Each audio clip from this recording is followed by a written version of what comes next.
Xtalks connects professionals in the life science, medical device, and food industries with useful content like webinars, job openings, articles, and virtual meetings to help you succeed in your career. This food industry-focused podcast brings together some of our editorial staff to share insights into the latest B2B industry news to help keep you up to date.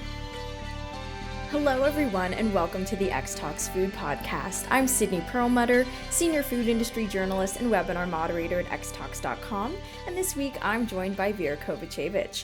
Thank you so much for coming today. So March is National Nutrition Month. So I'm going to talk a little bit about this month and sort of give a food industry perspective on what some, in some industries within the food industry can do to mark this month. So this is a time when the food industry, health professionals, and communities across the globe come together to emphasize the importance of making informed food choices and developing sound eating and physical activity habits. So this was a holiday or month rather that was established by the Academy of Nutrition and Dietetics. It offers a unique opportunity for food industry stakeholders to engage with consumers, advocate for healthier food options, and drive innovations in nutrition and wellness. So I'll just give you a bit of a history and background of National Nutrition Month. So it was originated quite a while back in 1973 as just a week. The campaign was founded, like I said, by the Academy of Nutrition and Dietetics, known at the time as the American Dietetic Association, in response to growing public interest in nutrition. So obviously, the growing public interest in nutrition has not gone away, and this month, it's turned from a week into a month now. And this initiative aimed to educate the public about the importance of nutrition and diet in overall health. And due to its success and the increasing interest in healthy lifestyles, the campaign, like I said, extended into a month-long observance 7 years later in 1980.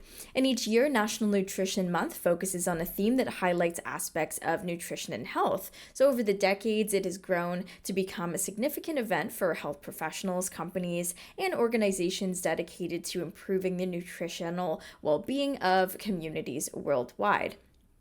So the food industry obviously plays a pivotal role in National Nutrition Month, and numerous stakeholders from across the sector can come together to promote nutrition and health. And this includes multinational corporations as well as small-scale producers, and the industry's engagement is crucial in driving the month's objectives. So here is how some different stakeholders can contribute to this significant month, and I'll start off with some food manufacturers and processors. So these stakeholders can be at the forefront of this month. They can reformulate existing products to improve their nutritional profile by reducing added sugars, salt, and unhealthy fats. And we've seen companies do this not just during this month, but in the last few years. Additionally, new product development can be focused on nutrient-rich offerings, incorporating whole grains, lean proteins, and plant-based ingredients to cater to a variety of dietary needs and preferences. Next up, for retailers and supermarkets. So retailers can play a critical role in promoting this month by influencing the food choices available to consumers. Supermarkets can partner with dietitians to offer in-store nutrition counseling, cooking demonstrations, and guided store tours that help consumers make healthier choices. Retailers can also highlight products that align with the nutritional themes of the month, such as featuring fruits, vegetables, whole grains, and lean meats more prominently. Next up is food service providers. So in this sector, which includes restaurants, cafeterias, and catering services, they can also actively participate in National Nutrition Month. Establishments can introduce special menus that focus on balanced meals, portion control, and the inclusion of more fruits, vegetables, and whole grains. This not only caters to the growing consumer demand for healthier dining options, but also serves as an educational tool, showcasing how nutritious meals can be both delicious and satisfying. Next is a big one, tech and innovation. So tech companies that specialize in the food industry can certainly leverage National Nutrition Month to introduce innovative solutions to promote nutritional awareness. From apps that track nutritional intake and suggest healthy recipes to platforms that provide virtual nutrition coaching, tech can make it easier for consumers to access personalized nutritional information. These advancements support the month's goal by empowering individuals with the tools they need to make more informed food choices. And lastly, collaboration with health organizations.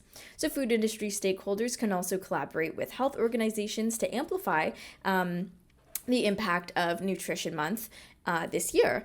Through partnerships with nonprofits, government agencies, and health advocacy groups, the industry can support a range of initiatives, including educational campaigns, research on nutrition and health, and community outreach programs. And these collaborations are essential for reaching a wider audience and promoting a unified message about the importance of nutrition.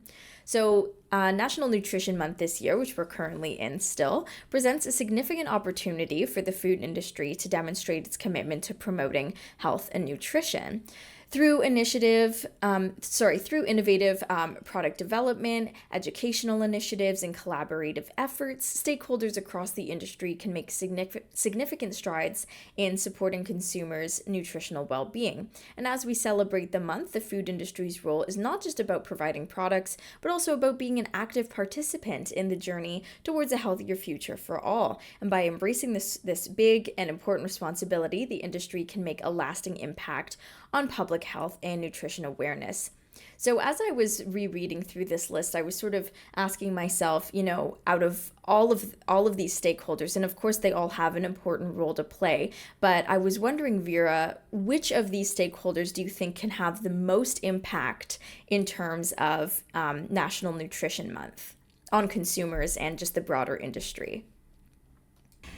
Yeah, that's interesting. I was actually wondering the same thing myself, and I was wondering more so like how can the message of National Nutrition Month be promoted more? I think probably the first one, food manufacturer and processors, right? Because like they can leverage their social media platforms, right? And create like creative posts about National Nutrition Month. They can maybe partner with, celebrities or influencers to like help spread the message. They can highlight some of their products that are, maybe reformulated to be more nutritious. So I think definitely like food manufacturers and processors, because they're the ones that actually develop and make the food item, they can have the biggest impact. What's your opinion? I certainly agree with what you're saying. And I initially was thinking that actually, in terms of like forward facing, that retailers and the food service sector can have a very big impact I'm thinking really in terms of like consumers and making choices, because oftentimes, depending on where people are located and what's available to them, but people often, prioritize convenience a lot. And depending on the convenience of, what they've got around them, like they're likely to gravitate to that option. And if the convenient options also happen to include healthy and nutritious options, then I think that could be sort of a game changer, because I think like just people will, like I said, gravitate to convenient things I'm just thinking of fast food, and that tends to be, not the healthiest and most nutritious. But if people had access to fast, nutritious, convenient food, I think that would be a game changer as well. But I totally agree with you. Like it definitely starts with food producers, because ultimately, they're the ones making the food and sort of deciding which products they want to develop and work on. But they all certainly have a part to play. Yeah, I really can't think of anyone else on this list besides like perhaps, I know they're not directly involved in the food industry like as a company, but those celebrity chefs who have like a massive social media following, they can definitely promote it too. Like they can promote National Nutrition Month, and I think more people would hear about the month and maybe act to make better choices for themselves. But yeah, Sydney, I know you're a journalist, but just saying, like, do you think a lot of people in America know about this Awareness Day? I was also going to ask you that because this is the first that I had heard of it as well. And I think that unfortunately, as it stands, I mean, of course, I will have heard of it because, I've written about it now, but I think that it's not as broadly discussed in the, towards consumers who I think they're trying to target. I think that industry stakeholders know about it and may, have some campaigns, but yeah, I don't think it's very widely, spoken of within the general public, even though it's been around since 1973 and it's become, it's turned into a month now from a week. So it's not very widely advertised, and I'm happy to be, talking about it and getting the word out there, but certainly more can and should be done. I think leveraging, social media is definitely a way to get the message out. And you're totally right about celebrity chefs too. And like food influencers in general, I think they have like so much of an impact. And I'm no stranger to that. Like I'll see a recipe from a celebrity chef or a food influencer on social media and I'll want to make that recipe, It it works on me, it'll work on other people too. I completely agree. Yeah, I think so too. And I think like regarding these awareness days, I think the disease awareness days are probably better well known. Like, I don't know, like for example, International AIDS Day, right? Or Rare Disease Day. I think generally the bigger the disease is, the more people have heard about this awareness day or week or month. But when it comes to like National Nutrition Month, I mean, it impacts everyone, right? So I really think more can be done by the food industry, like starting with them to help spread the message to more people. You're totally right. And I was thinking at first, like, oh, a month, like that's kind of long. And it's sort of one of those, awareness months that, of course, it should be something that we think about every day. But, it's relegated to the month of March, of course, because if every awareness day was supposed to be every day, then we'd have too many things to think about. So I agree with you as well that, in terms of disease awareness days, they're much, and maybe there is something to be said about it, a month being a little bit too long. Do you think that a month is too long and that it should have stayed a week? I think it should be a month in this case because I think it takes people a while to shift their like eating habits. Do you know what I mean? So if the whole month is dedicated to it, perhaps I don't know, maybe I feel like this is something that needs a little bit of time for people to hear about and then also to act upon. So I think it's good in this case that it's a month. If it had the same reach as something like Veganuary, for instance, then it would be, so many people will have heard about it. But that is another, it's different. It's like, but it's the same in that it's a month-long sort of movement in the food industry. I think it's a little more aggressive in terms of what it's asking of participants to do. Because it's a big lifestyle, sacrifice, and it often does lead to people continuing to be vegan. But I think the messaging of National Nutrition Month is something that they obviously want to not just be relegated to the month. They want people to take the message and run with it, the rest of the year. Yeah.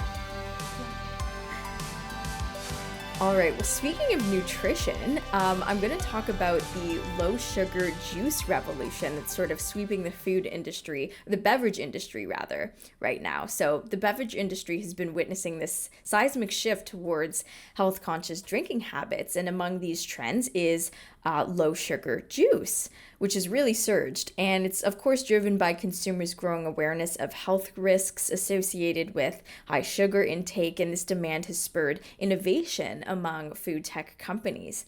So this has led to the development of cutting-edge tech aimed at reducing sugar content in fruit juices without compromising on taste or nutritional value.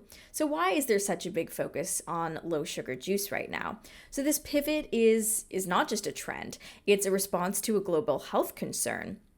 maybe from National Nutrition Month, but excessive sugar consumption has been linked, as we know, to various health issues, including obesity, diabetes, and heart disease, among many others. And fruit juices, traditionally perceived as healthy, have come under scrutiny for their high natural sugar content, and this realization has led consumers to seek healthier alternatives, pushing food tech companies to innovate. Low sugar juice aims to address these demands, offering a beverage that retains vitamins, minerals, and antioxidants found in fruit, but with a fraction of the sugar. And this aligns with the broader health and wellness movement as consumers look for ways to reduce sugar intake without sacrificing enjoyment and taste. So there's a couple ways to reduce sugar in juice while maintaining its taste and nutritional profile, but it requires sophisticated technology. So I'll talk about a few of the ways that tech companies are exploring right now. The first is membrane filtration. So this process involves using a semi-permeable membrane to separate sugar molecules from the juice. It allows the precise control over the final sugar content without adding artificial ingredients. So that one's a cool one. Second one is vacuum evaporation. So by lowering the boiling point of water in the juice under vacuum, this method can concentrate the juice and reduce its sugar content. The process preserves the natural flavors and nutrients of the fruit. Third is enzymatic treatment. Specific enzymes can be used to convert sugars into fibers or other non-digestible forms, and this not only reduces the effective sugar content, but can also add dietary fiber to the juice. And lastly is selective breeding of fruits. So some companies are working on growing fruits with naturally lower sugar levels through selective breeding techniques, and this long-term approach aims to produce raw materials that are inherently lower in sugar. And of course, there's a couple companies that are using some of these technologies, but they each have, a unique approach. The first of which is a company called Better Juice. And this is a startup that's developed a groundbreaking enzymatic technology that converts the sugar in fruit juice, into prebiotic and other non-digestible fibers. And this company's solution can reduce up to 80% of the sugars in juice, making it a game changer in the production of low sugar beverages. Next is Blue Tree. So this company has created another unique technology capable of physically reducing the sugar content by up to 50% in 100% squeezed natural orange juice specifically, and this innovation can be applied to any high sugar natural liquid. And lastly, Increbio, and this is a Bangkok-based startup which has pioneered a groundbreaking fermentation platform that manages the activity of sugar-reducing microbes inside a bioreactor. And this approach is designed to consume the sugar in the beverage, achieving a reduction of 99.7% of natural sugar without resorting to genetic modification. And then lastly, it's not a company, but the Juice Products Association, or JPA, represents the juice industry's collective efforts to address sugar concerns. So it advocates for research and development in low sugar juice production methods and supports member companies in adapting these technologies. So like I said, this beverage trend is more than just a fad. It's a reflection of a deeper shift toward health-conscious consumption.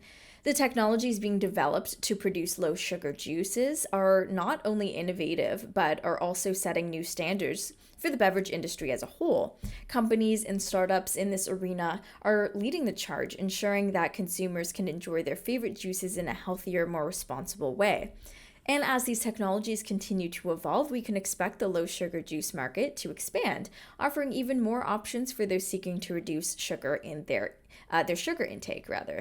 And this sweet revolution in the beverage industry represents a significant step forward in aligning consumer preferences with nutritional needs, proving that it's possible to enjoy flavors we love in a healthier way.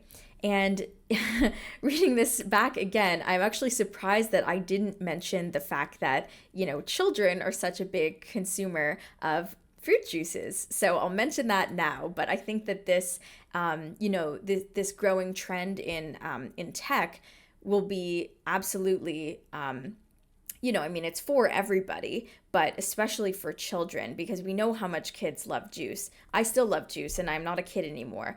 But we know how much kids, love fruit juice. And I just want to ask you, Vera, I mean, did you used to perceive, or have you always thought of fruit juice as sort of healthy? Or when did you come to realize that, this is actually a very sugar heavy, set of drinks, and that maybe it's not as healthy as we once thought? Well, to be honest, like I always knew it was very heavy just because like drinking a glass of orange juice or apple juice kind of almost makes you full sometimes as a snack. Like it's a standalone snack by itself. It could be. And when the only time that I actually realized how much sugar is in these drinks is when I saw in the grocery store like this very big brand, I think, what is it, Minute Maid, or I don't know, the most popular like orange juice manufacturer, right? They had suddenly, I don't know when, maybe in the past 5 or 10 years, released a product with like a blue cap instead of their regular like green caps, and the blue cap is like a low sugar orange juice. And I was like, why do they have this? I'm like, how much sugar is in orange juice? And when I saw how much sugar is in a cup of orange juice, like I couldn't even believe it. And I was like, oh, this makes sense that they would like release a low sugar version. But I think that was when I really realized how much sugar there is in juice, because I actually compared. I was in the grocery store like comparing the nutritional label, and it was quite like substantial in the regular orange juice. I don't know, these technologies that you mentioned, they all sound fairly promising. I mean, the one that's probably going to take off is probably the one that's least expensive to implement. But yeah, these all sound like very promising, and I hope it can be, applied large scale. And yeah, just because like you mentioned, like a lot of adults want to drink juice, but I think it's like the fact how much sugar is in that juice. You can't really consume it throughout the day. I would love to drink juice throughout the day, but it's very sugar heavy, like you said, so I can't. But I think if some of these technologies were around, I think I would.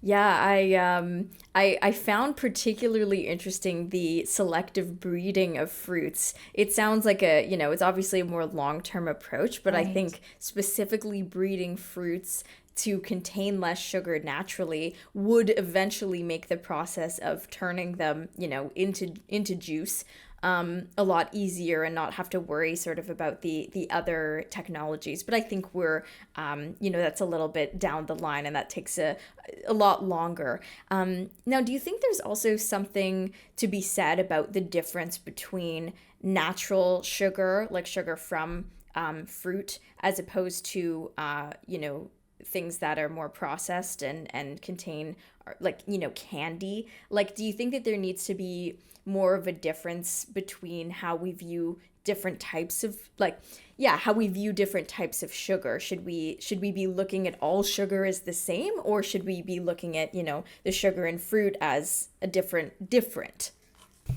That's a great question. Well, I think like if, everybody will tell you it's best to consume your sugar through fruit than candy, right? Even though technically it's the same glucose molecule. You just have more vitamins, and you have vitamins and minerals in fruit that you don't have in candy. That's the difference. But I think, it's the exact same molecule, glucose. But if we're talking about the other types of sugars, yes, fruits also have like fructose and I think several other types of sugars. So it's more beneficial for sure to get it from fruit. But I don't think sugar as a whole needs to be like, demonized or anything. I think this movement is more for adults. Like, I actually don't even see any downsides of this low sugar juice and the technologies you mentioned. Perhaps the cost is the only downside I see. That is a great point that I was just going to make. Sort of comparing this tech trend to other, better for you movements that we've talked about is like, let's say we are talking about a lower sugar confectionery like chocolate. typically what you will see is sugar alternatives or sweeteners, like artificial sweeteners that are replacing sugar or whatever it is. And this technology, where it differs, is we're not trying to replace the natural sugar. We're just trying to greatly reduce the amount of natural sugar while still keeping the rest of the process, as natural and normal as it usually would be. So we're not adding something in place of the sugar. We're just reducing the sugar content and trying to maintain the integrity, the taste, and of the juice. And I'm sure you would too. I'd be so curious to try these significantly sugar reduced juices, just because I can't even fathom like what orange juice would taste like with 90% less sugar. Like that's what makes up a lot of the juice. And they're saying these types of technologies you won't really notice the difference. Are you skeptical about that? I mean, I want to believe them. I want to believe them. I think for sure there will be a difference in taste. Like sugar has a taste and you can taste it, and I don't think it's going to taste bad. I think it's just going to maybe taste less intense. Like I think the taste will still be there. Like I saw that you linked to your previous article about sugar-free cranberry juice. I mean, you could probably still taste the cranberries. It's just probably maybe a little bit more sour, I'm guessing. But Sydney, so are these technologies and these leading companies, is there any like product that that's like on the shelves right now with any of these new technologies, or is this still all like in development and testing? That is a great question. From what I could see, I believe that there aren't any commercially available products yet using these via these companies and these technologies, but a lot of these companies have already formed partnerships, or either they're just expanding their range of fruits that they're able to use their technologies on. So to my knowledge, there is not yet, and that leads me into another question for you. When these do become commercially available, do you think that consumers will be a bit confused when they see if they're reading the back of the container and they're like, only 2 grams of sugar as opposed to maybe like 30? And like, how are we going to get the message out to consumers about this technology, if at all? Yeah, I think that's on their like marketing teams to figure out. I think they're going to use some slogan like, I don't know, made with new sugar reducing tech or something, to make it sound natural, of course, made with like natural processes or something to reduce or remove sugar. Like they're definitely going to have something on the front of the packaging, just because, I think people would be extremely confused how there's no sugar in there. I would myself, and I think there needs to be something on the front, just like a little phrase, 5 or 6 words, saying that, this was produced through a safe, all-natural process to remove sugar or something. I think that's needed. Yeah, because people will be confused. People will wonder for sure. how that happened. I think that the company I'd written about before, Nutri, they called it desugaring technology. And I think to see that on the front of a container of juice would resonate with me. I think I would understand. I'm a bit biased because I've written about it, so I obviously know what it means. But I think something approachable and something that, everyone can understand would be the right approach. Because if they didn't make any mention of it and we're just seeing, juice that has barely any sugar in it, I'd really be skeptical. Yeah. And I think as it stands, when we see that blue cap from Minute Maid with the low sugar juice, I'm pretty sure they're just increasing the content of water or something to reduce the sugar. I could be wrong there, but I don't think that much technology thus far has been involved with lower sugar juices. I think the method is just increasing the content of water. I could be wrong about that, but I think that's what they've been doing so far. And I'd also be curious to see, whether these companies launch their own products or whether they will exclusively be the providers of this technology, to other major juice companies. So we might be seeing new juice companies that focus specifically on, low sugar juice, or we might be seeing it through Minute Maid and other juice companies as well. But yeah, I'm really eager to see this type of thing come to market and to try these juices. And to really compare them to their sugar-full counterparts. All right, well, that's the end of this episode of the Xtalks Food Podcast. If you like today's show, don't forget to rate, review, and subscribe. Thanks, everyone, and see you next week. Bye. Bye. Thanks for listening to the Xtalks Food Industry Podcast. If you enjoyed our discussions today, please share the episode with your friends and colleagues, and be sure to subscribe in order to be notified when a new episode is released. To join in on the discussion, you can find Xtalks on social media. Email podcast@xtalks.com or comment on the articles directly. Links are in the show description.